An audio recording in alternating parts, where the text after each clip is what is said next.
Okay, for this installment of the Q&A, let's try to make a short video that is actually short. I had questions from several people, including some new members who joined after the Q&A started, wanting me to address pet ownership further. I do actually feel that my videos on this are already exhaustive and clear enough, and I don't really want to say anything further about it. Those of you who have written in to disagree with me, do I respect your opinions? Do I find them valid or intelligent or well-informed or interesting? No.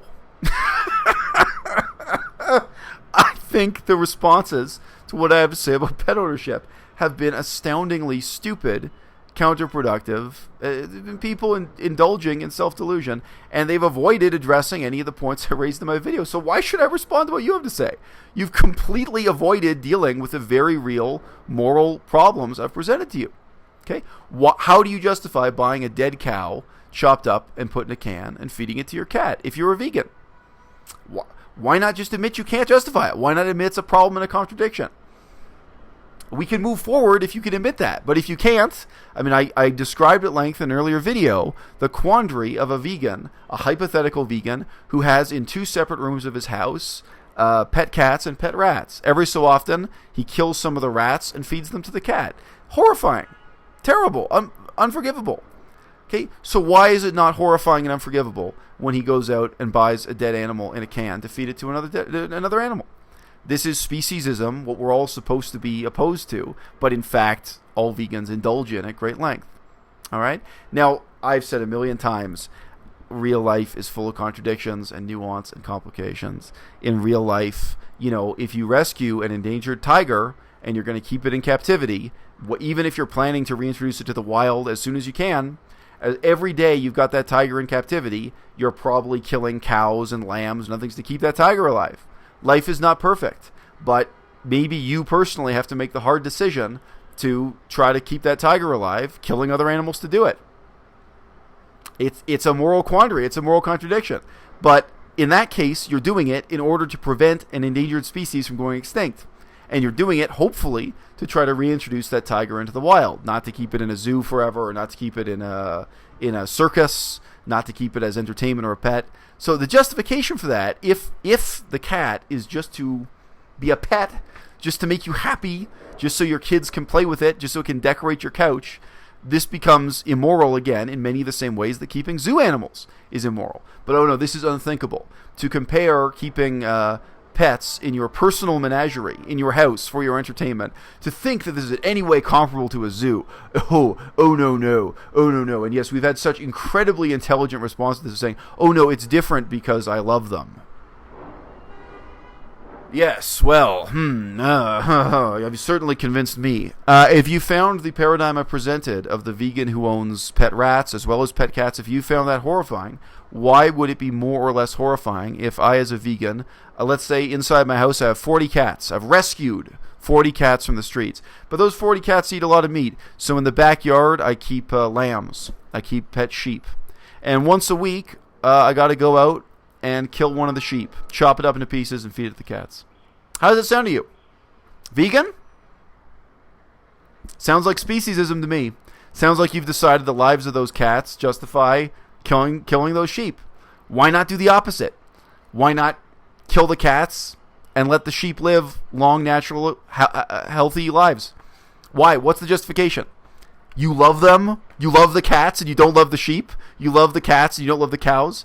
And again, if you take a step back, this is the same issue we deal with meat eaters all the time. So how is it different if I own the sheep and I kill them myself, or if I'm going to the pet food store and I'm buying a metal can where someone else has already killed a lamb and put it in a can for the cats to eat, whether it's a lamb or a cow or what have you.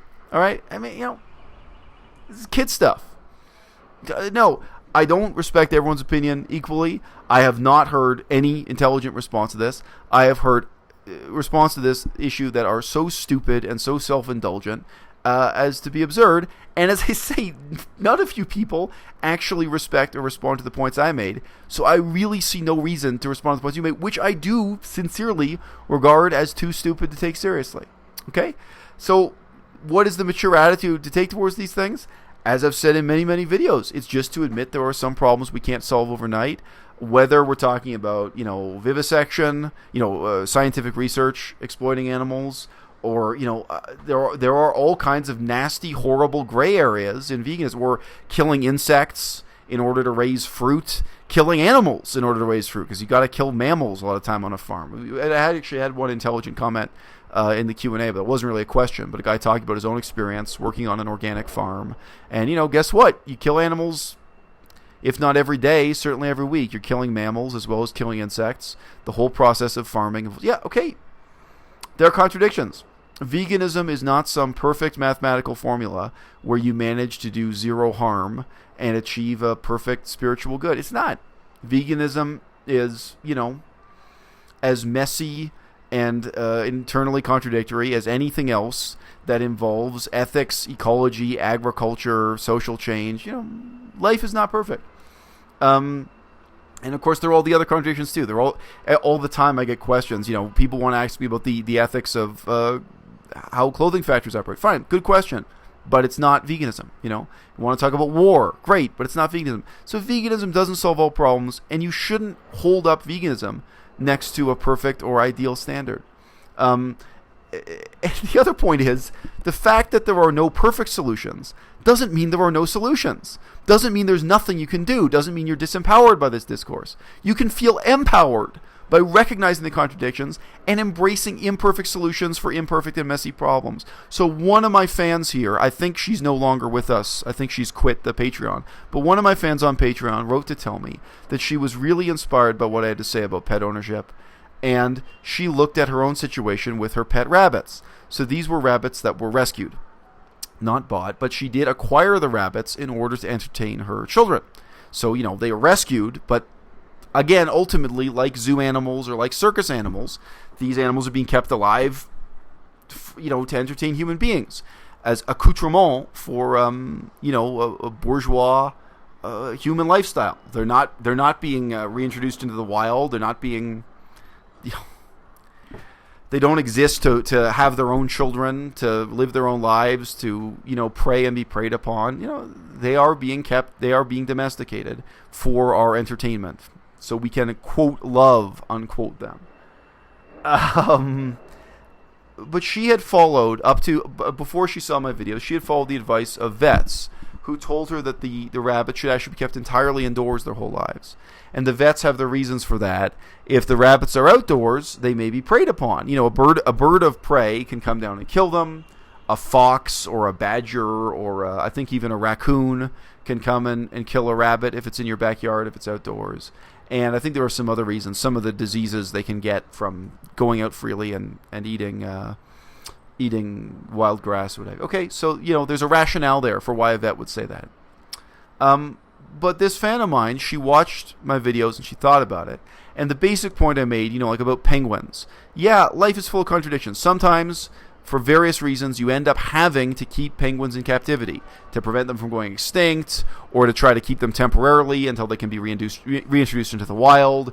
There's been a disaster, an oil tanker has covered their habitat with oil, and we've got to keep them in captivity until they can go back to living in the ocean. All kinds of reasons. But what do you do with those penguins? You don't chop their balls off and try to turn them into house pets. You don't try to turn them into zoo creatures or entertainment or circus performers. You don't try to domesticate them until they're cute and lovable and sit on your couch patiently while you watch TV. You don't try to make them an entertainment. You try to keep them in a habitat that is as close as possible to what their conditions in the wild would be, which can be extremely expensive and extremely difficult. To provide an artificial habitat for penguins is very, very difficult. So, this fan of mine, looking at her own rabbits, these rabbits had lived their whole lives on a concrete floor. They'd never had the experience of digging in the soft earth. They'd never looked up and seen a blue sky over their heads. Terribly sad. So she did what she could. She actually went out and bought a hutch, a small wooden house, a miniature house for these rabbits, put it in her backyard, and she changed these rabbits' lives by letting them roam freely around the backyard during the day, and at night she puts them in the hutch. And she could see the rabbit, all their behavior was totally transformed. For the first time, they got to indulge in some of their wild behaviors. Not all, but they were in a context that was closer to their natural wild environment. They got to dig in the earth. They got to dig burrows. They got to eat grass. They got to nibble on dandelions.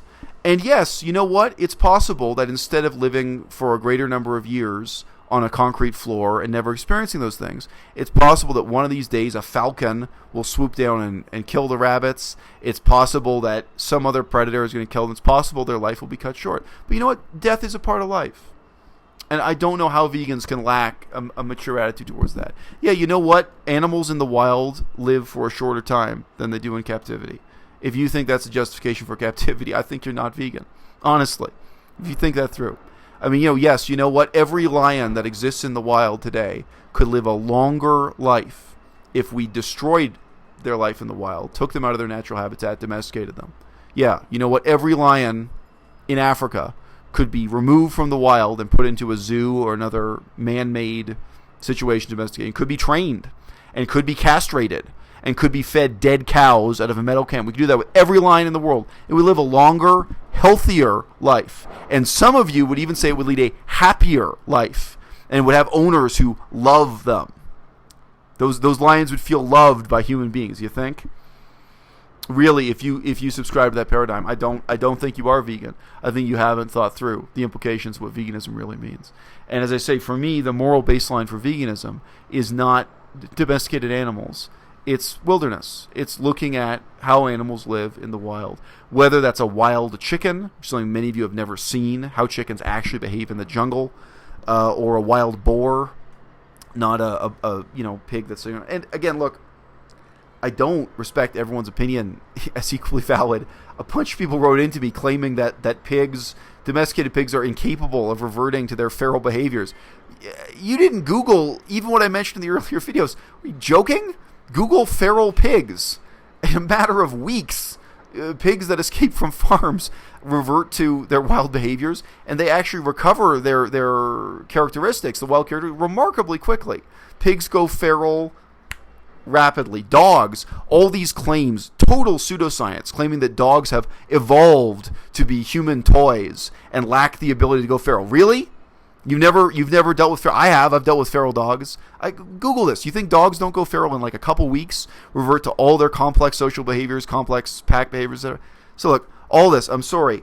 I really think that Western university education encourages us to maintain a phony veneer of treating all opinions equally, because every undergraduate student and every high school student is supposed to take 2 weeks, read a few little bits of articles, put together an essay, and then write in a style that pretends the student really has a level of expertise equal to the sources he or she is quoting from. Western academia gives us a kind of phony egalitarianism of knowledge, and knowledge is not equal. I mean, either you know about these things and read about them and are willing to, in a Socratic sense, discuss them openly and see, the faults in your own argument and learn new things, or you're not.